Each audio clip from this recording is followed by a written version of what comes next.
พระองค์ประทานนั่งสมาธิตัวจึงได้เวลาสมควรการคู่ขาด้านขวาเข้ามาเก็บเอาปลายตีนเบื้องซ้ายอยู่ประมาณโหนกของด้านขวาโดยที่ไม่เอาด้านขวาว่ามันจะนั่งได้ตรงกว่าเป็นผู้เป็นการนั่งคือเวลาผู้ใดสามารถเอาขาขวาทับขาซ้ายมือขวาทับมือซ้ายก็ได้หรือว่าเอานานไปโดนมันสิปวดนะครับมันสิห้องก็เลยเอาขาซ้ายเอาไปมาคู่เอามาแปะกัน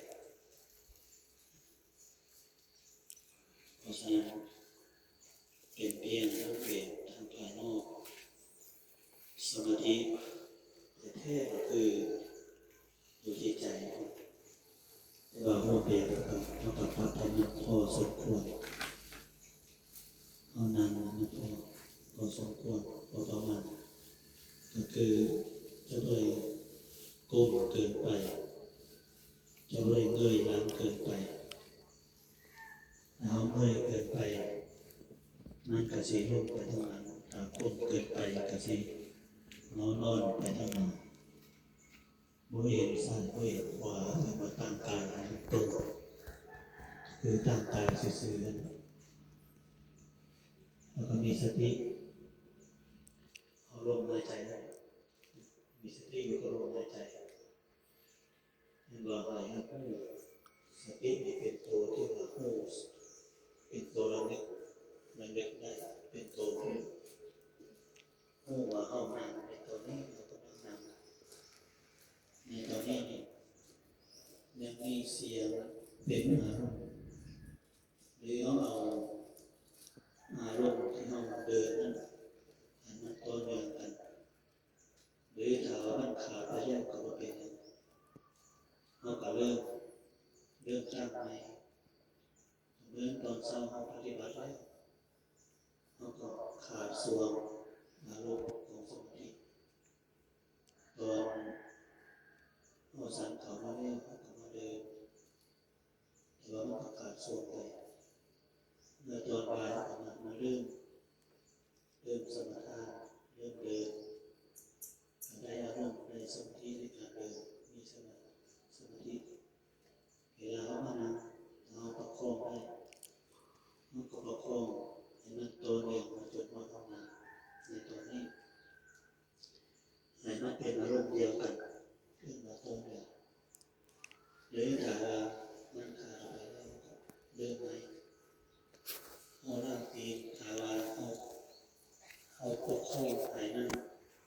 เป็นอารมณ์ตัวเดียวก็ได้มันจะไม่ขาดเอาทำสติเดี๋ยวจะบอกว่าวันเดียวคนอื่นเอาเดียวมันจะแล้วขาดส่วนไปก็คือได้รับจากการเดินสมาธิอันนั้นเป็นวันยามเดินหลบกลมเพื่อว่ายามสมาธินั่งสมาธิยืนสมาธินอนสมาธิให้มีสติตลอดมาเปลี่ยนอะไรก็สมดุลแบบนี้มันยืนแล้วก็ได้ปฏิบัติส่วนหลายต่างๆนะเป็นนักคือนานสมาธิแต่บางองค์บางคนเอานานบนเอาอยากนอนเอาไปเดินหรือเอานานบนอยากนอนก็ฟังแสดงธรรมเปลี่ยนในบทมาฟังเลยไปเดินเพื่อนว่าหมุนเวียนกันแบบนี้สับเปลี่ยนกันแสดงให้มันต้องได้เปลี่ยนต้องได้บริหารในการปฏิบัติธรรมก็จะต้องได้เปลี่ยนรีบทตลอดหรือหลายชั่วโมงเพราะว่าเอาฝึกใหม่เอาอาศัยการเดิน สติเขาจะง่ายขาเบื้องขวาเขาจะกำหนดเป็นบริกรรมขาเบื้องขวาหน้าออกพุทขาเบื้องซ้ายออกลมโทโทโทโทโทไปเรื่อยๆโดยที่ว่าอะไรหนักวางมันจับตาหรือเอาสติมาหนักขวาหนึ่งซ้ายสองหนึ่งสองสามสี่หนักไปเป็นการตัดเพื่อเอามาเป็นอารมณ์ของอารมณ์ใดอารมณ์หนึ่งใจเอานี่หาวันนี้โตมาปรากฏมันเป็นอารมณ์หนึ่งสติมันก็จะขาดไปตัวเสื้อเขาหนาผูกมันด้วยหนักเขาผูกกับใจมันด้วยหนักแค่เราผูกมันแล้วมันสังการแล้วมันก็จะขาดผู้ที่เคยฝึกสัมพันธ์แล้วหรือว่ามีประสบการณ์แล้วมันเสื่อมแล้วมันซ้ำแล้วก็บ่ต้องได้ผูกอีกบ่ต้องได้ผูกลายผูกเสื้อน้อยมันก็อยู่แต่เฮานี่มันกำลังแหเหมือนกับควายงัวที่มันแหมันต้องได้ใส่เสื้อผูกถ้าเสื้อเข้ามาพอดีงัวมันก็